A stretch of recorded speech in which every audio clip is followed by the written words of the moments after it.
প্রাথমিক বৃত্তি পরীক্ষা 2025 এর পরীক্ষাটি অনুষ্ঠিত হতে যাচ্ছে তোমাদের 2026 সালের 15 তারিখ অর্থাৎ আগামীকাল বুধবার তোমাদের পরীক্ষাটি অনুষ্ঠিত হবে। আমরা পহেলা বৈশাখ আজকে তোমাদের যাচ্ছে, পহেলা বৈশাখের পরের দিন তোমাদের পরীক্ষাটি অনুষ্ঠিত হতে যাচ্ছে। এজন্য আমরা তোমাদের গণিত বিষয়ের কিছু গুরুত্বপূর্ণ প্রশ্ন এবং প্রশ্ন কাঠামো নিয়ে আলোচনা করতেছি এবং আরও কিছু প্রশ্ন কাঠামো নিয়ে আমরা পর্যায়ক্রমে আলোচনা করে দেব।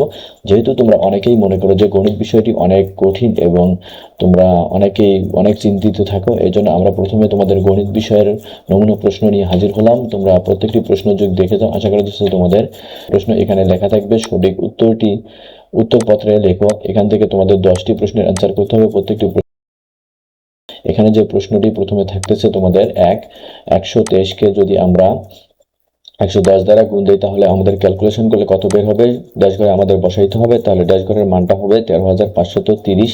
এখান থেকে সঠিক উত্তর হচ্ছে খ। এরপর প্রশ্ন হচ্ছে 2, ভাগশেষ সবসময় কোনটির চেয়ে ছোট হয়?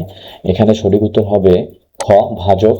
এরপর প্রশ্ন হচ্ছে 3, 9টি ডিমের দাম 72 টাকা এবং 13টি ডিমের দাম কত টাকা প্রয়োজন? অর্থাৎ 9টি ডিমের দাম 72 টাকা হয়, 72কে আমরা 9 দ্বারা ভাগ দেবো এবং 13 দ্বারা গুণ দেবো।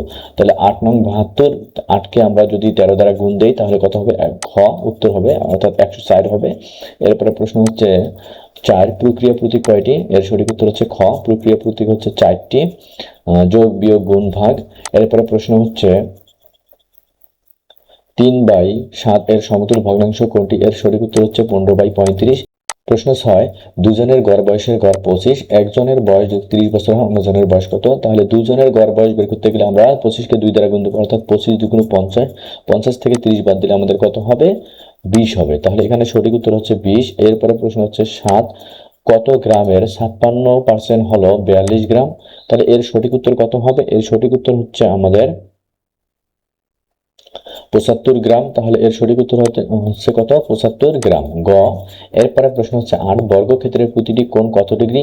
তাহলে আমরা জানি বর্গক্ষেত্র অর্থাৎ হচ্ছে এরকম হবে। তাহলে এরকম হলে প্রত্যেকটি কোণের মান কত ডিগ্রি হয়? 90 ডিগ্রি। 90 ডিগ্রি অর্থাৎ 360 ডিগ্রিকে যদি আমরা 4 দ্বারা ভাগ দেই তাহলে আমাদের কত হবে? 90। এর সঠিক উত্তর হচ্ছে খ, 90 ডিগ্রি। এরপরে 9 হচ্ছে 2012 সালটি অধিবর্ষ ছিল 1 জানুয়ারি 2012 এবং রবিবার হলে 31 ডিসেম্বর 2012 কি বার ছিল? এর সঠিক উত্তর কি হবে? এর সঠিক উত্তর হচ্ছে ক, সোমবার। এরপরে প্রশ্ন হচ্ছে 10, আয়তলেখ চিত্রের আকার কোনটি হবে? আয়তলেখ চিত্রের আকার হচ্ছে আয়তাকার। এর সঠিক উত্তর হচ্ছে ক। এরপরে প্রশ্ন হচ্ছে 2, শূন্য স্থান পূরণ করে উত্তরপত্রে লেখো। এখানে এই ধরনের প্রশ্ন থাকবে 10টি, 10টির জন্য 10 নম্বর তোমরা পাবা। প্রথম প্রশ্নটি হচ্ছে তোমাদের 1, যে সংখ্যাকে ভাগ করা হয় তাকে ড্যাশ বলে? তাহলে এখানে ড্যাশ ঘরে কি বসবে? ভাজ্য। প্রশ্ন 2, 16 গুণন 3 ড্যাশ ঘর এবং 8 = 6, সঠিক প্রক্রিয়া প্রতীক বসাও। এখানে সঠিক প্রক্রিয়া প্রতীক বসাতে গেলে আমাদের ক্যালকুলেশন করতে হবে। যদি আমরা বলি 3 দিয়ে 16কে গুণ দেই, 3 6 18, 8 3 1 48 হবে। 48কে যদি আমরা 8 দ্বারা ভাগ দেই তাহলে আমাদের হবে 6। তাহলে আমরা এখানে কি বসাবো? ভাগ চিহ্ন বসাবো। তাহলে আমাদের ভাগ বসালে সঠিক উত্তর হয়ে যাবে। এরপরে প্রশ্ন হচ্ছে 3, 7 এর চতুর্থ গুণিতক হলো কত? চতুর্থ গুণিতক অর্থাৎ 7 এর ঘরের নামতা পড়ে 4 পর্যন্ত আমরা মিলাবো, 4 7 28। তাহলে এখানে সঠিক উত্তর হবে 28। এরপরে প্রশ্ন হচ্ছে 4, 0.01কে ড্যাশ দ্বারা গুণ করলে 1 পাওয়া যায়। তাহলে এর সঠিক উত্তর কত হবে? এর সঠিক উত্তরটি হবে 100। যদি আমরা 100 দ্বারা এটাকে গুণ দিই তাহলে আমাদের 1 পাওয়া যাবে। এরপরে প্রশ্ন হচ্ছে 5, 3 রঙের 3টি ফিতার দাম 144 টাকা হলে গড় দাম কত? তাহলে এখানে যেহেতু 3টি ফিতার রঙের কথা বলা হয়েছে, তাহলে 3টিকে 3 দ্বারা যদি আমরা 140কে ভাগ দিই যেটা বের হবে সেটা হচ্ছে আমাদের গড় দাম। তাহলে এখানে সঠিক উত্তর হবে 48। 3 দ্বারা যদি 144কে ভাগ দেই তাহলে আমাদের কত বের হবে? 48। এরপরে প্রশ্ন হচ্ছে 6, একটি ভগ্নাংশকে শতকরা কত আকারে রূপান্তর করতে একে ড্যাশ দ্বারা গুণ করতে হবে? এর সঠিক উত্তর কি হবে? এর সঠিক উত্তরটা 100। যদি আমরা প্রশ্ন 7, সামান্তরিকের কর্ণদ্বয় পরস্পরকে ড্যাশ দ্বারা করে? অর্থাৎ এখানে সমদ্বিখণ্ডিত হবে। এখানে ড্যাশ ঘরে কি বসবে? আমাদের সমদ্বিখণ্ডিত। এরপরে প্রশ্ন 8, 6 হেক্টোগ্রাম 2 ডেকাগ্রাম = কত হবে? আমাদের 6 হেক্টোগ্রামকে 2 ডেকাগ্রামে প্রকাশ করতে হবে। তাহলে আমাদের পরিমাপ অধ্যায়ে গিয়ে আমাদের ডেকাগ্রাম সম্পর্কে আমাদের মুখস্থ করতে হবে। আমরা যদি এটাকে গ্রামে প্রকাশ করতে যাই এর সঠিক উত্তর হবে কত? 620 গ্রাম, সঠিক উত্তর হচ্ছে 620 গ্রাম। এর প্রশ্ন হচ্ছে 9, বাংলা চৈত্র মাসের দিন সংখ্যা কয়টি? 30 দিন। অর্থাৎ আমার এখানে সঠিক উত্তর হবে 30, অর্থাৎ আমরা ড্যাশ ঘরে আমরা কত বসাবো? 30 বসাবো। এরপরে প্রশ্ন হচ্ছে 10, বাংলাদেশের ড্যাশ বিভাগে মাথাপিছু জমির পরিমাণ সবচেয়ে কম? ঢাকা বিভাগে। এর সঠিক উত্তর হচ্ছে ঢাকা। এরপরে প্রশ্ন হচ্ছে 3, সংক্ষিপ্ত উত্তর প্রশ্ন। 16টি প্রশ্ন থাকবে, 16টি প্রশ্নের জন্য 16 নম্বর তোমরা পাবা। এরপরে প্রশ্ন হচ্ছে প্রশ্ন 1, 24 বিয়োগ 3 গুণন 4 ভাগ 2 যোগ 5 ইকুয়াল কত হবে? তাহলে আমাদের এখানে একটি সূত্র আছে, ব এ ভাগ জবি। তাহলে ব বলতে বন্ধনী, ভাগ, এরপরে গুণ, এরপরে যোগ, তারপরে আমরা বিয়োগের কাজ করলে আমাদের অ্যান্সার সঠিক উত্তরটি হবে কত? সঠিক উত্তরটি হবে আমাদের 23। তাহলে এখানে আমাদের সঠিক উত্তর কত বের হবে? 23 বের হবে। এরপরে প্রশ্ন হচ্ছে 2, 6 অঙ্কের বৃহত্তম সংখ্যাকে 2 অঙ্কের বৃহত্তম সংখ্যা দ্বারা ভাগ করলে ভাগফল কত হবে?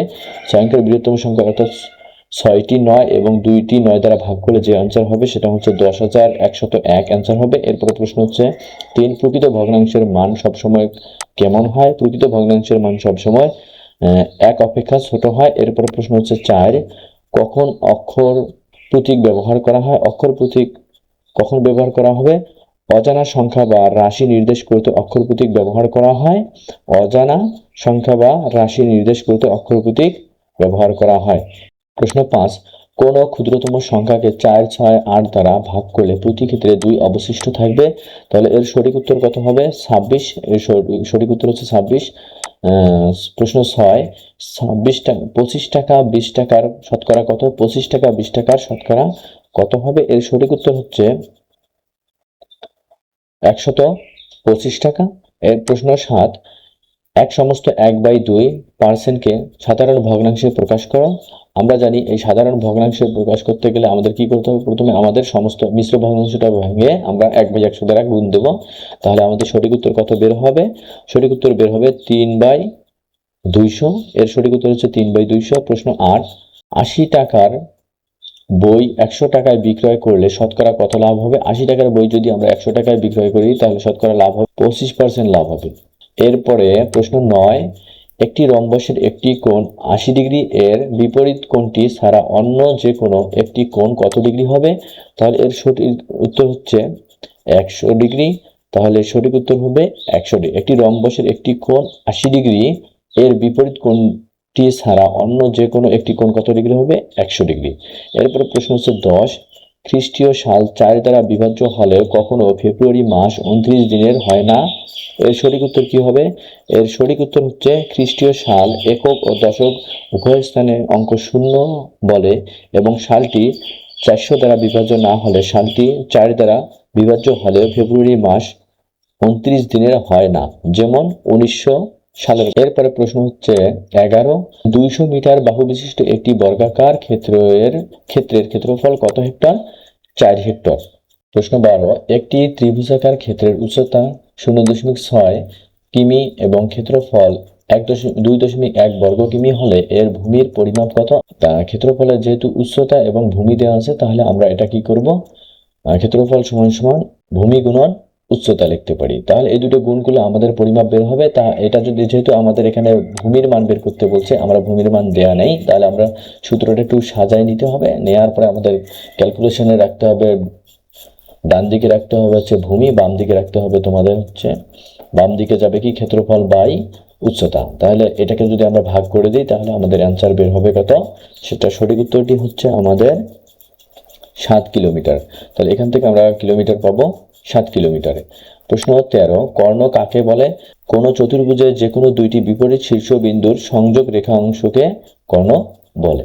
প্রশ্ন 4, 2011 সালের জরিপ অনুযায়ী বাংলাদেশের জনসংখ্যা কত ছিল? 2011 সালের জরিপ অনুযায়ী বাংলাদেশের জনসংখ্যা ছিল 14 কোটি 20 লক্ষ। এর সঠিক উত্তর হচ্ছে 14 কোটি 20 লক্ষ। এরপরে প্রশ্ন হচ্ছে 15, 24, 30 এর মৌলিক গুণনীয়ক এর মধ্যে সাধারণ মৌলিক গুণনীয়ক এর গুণফল কত হবে? এর সঠিক যে অ্যান্সারটি হবে সেটা আমরা একটু সাজিয়ে লিখতে পারি। সাজিয়ে লিখতে গেলে আমাদের এই 24কে কত কত সংখ্যা দিয়ে ভাগ যায় সেটা আগে বের করতে হবে। যে 1 দিয়ে ভাগ যায়, 2 দিয়ে যায়, 3 দিয়ে যায় 3 * 24, 4 দিয়ে যায় 4 × 6 = 24, এরকম সংখ্যাগুলো আমাদের বের করে নিতে। এর সঠিক উত্তর কত হবে আমি একটু একবারেই বের করে দিচ্ছি তোমাদের। সঠিক উত্তরটি হচ্ছে 6। তাহলে এর সঠিক উত্তর হবে কত? 6। এরপরে প্রশ্ন হচ্ছে 16, শ্রেণী ব্যবধান কি? শ্রেণী ব্যবধান হচ্ছে কোন শ্রেণীর উচ্চসীমা ও তার পরবর্তী বা পূর্ববর্তী শ্রেণীর উচ্চসীমা পার্থক্যই হলো শ্রেণী ব্যবধান। তাহলে কোন শ্রেণীর উচ্চসীমা ও তার পরবর্তী বা পূর্ববর্তী শ্রেণীর উচ্চসীমা পার্থক্যই হলো শ্রেণী ব্যবধান। এখান থেকে তোমাদের প্রশ্ন সম্পর্কে আমরা একটু আলোচনা করে দিচ্ছি। প্রশ্ন 4 থাকতেছে সৃজনশীল প্রশ্ন। মতিন সাহেব প্রতি কেজি 45 টাকা দরে 2160 টাকার চাল কিনলেন, এরকম প্রশ্ন আছে। এরপরে তোমাদের প্রশ্ন আছে হচ্ছে 5, কিছু টাইলস আছে যার প্রত্যেকটির দৈর্ঘ্য 6 সেমি এবং প্রস্থ হচ্ছে 4 সেমি। আমরা টাইলসগুলোর মেঝেতে বসিয়ে বর্গক্ষেত্র বানাতে চাই, তাহলে কত হবে? প্রশ্নগুলো দেওয়া আছে নিচে। এরপরে প্রশ্ন হচ্ছে 6, একটি গাড়ি 2.5 ঘন্টায় 114.5 কিমি যায় এবং গাড়িটি প্রতি কিমি যেতে 0.2 লিটার তেল লাগে। এর প্রশ্নগুলো দেওয়া আছে ক, খ, গ এভাবে দেওয়া আছে। প্রশ্ন 7, কলি, ডলি, পলি, মলি এবং লিলির উচ্চতা যথাক্রমে 445 সেমি এবং 144, 137, 143 সেমি ও 140 সেমি হলে এর প্রশ্নগুলো দেওয়া আছে। এরপরে প্রশ্ন হচ্ছে 8, মিস্টার তামিম 800 টাকা ব্যাংকে জমা রেখে 5 বছরে 320 টাকা মুনাফা পেল। এর প্রশ্নগুলো দেওয়া আছে। এরপর প্রশ্ন হচ্ছে 9, একটি ত্রিভুজের ক্ষেত্রফল 3.6 বর্গ কিলোমিটার এবং 8। তাহলে এখানে এর প্রশ্নগুলো দেওয়া আছে, দেখে নাও। এরপরে প্রশ্ন হচ্ছে 10, একটি ট্রাপিজিয়ামের সমান্তরাল বাহুদ্বয়ের দৈর্ঘ্য 7 সেমি এবং 4 সেমি হলে প্রশ্নগুলো দেওয়া আছে। প্রশ্ন 11, 40 নম্বরের গণিত বিষয়ের পরীক্ষায় 16 জন শিক্ষার্থীর প্রাপ্ত নম্বর নিচে দেওয়া হলো। প্রশ্নগুলো দেওয়া আছে, তোমরা দেখে নাও। তাহলে এরপরে প্রত্যেকটি প্রশ্নের অ্যান্সার সহকারে আমরা তোমাদের আলোচনা করে দেব। আমরা এতক্ষণ যে নমুনা প্রশ্নটি নিয়ে আলোচনা করলাম সেই প্রশ্নগুলোর উত্তর তোমরা কোথায় খুঁজে পাবা? এই ভিডিওর ডেসক্রিপশন এবং কমেন্টে আমাদের ওয়েবসাইটের লিংক পিন করে দেওয়া থাকবে। তোমরা লিংকে ক্লিক করে প্রত্যেকটি প্রশ্নের উত্তর পেয়ে যাবা। ভিডিওটি যদি ভালো লাগে ভিডিওতে একটি লাইক দিবা, কোনো বিষয়ে জানা থাকলে কমেন্ট বক্সে কমেন্ট করবা এবং বন্ধুদের মাঝে শেয়ার করবা এই ধরনের ভিডিও পাওয়ার জন্য। সে পর্যন্ত ভালো থাকো, সুস্থ থাকো, আবারও দেখা হবে। ধন্যবাদ।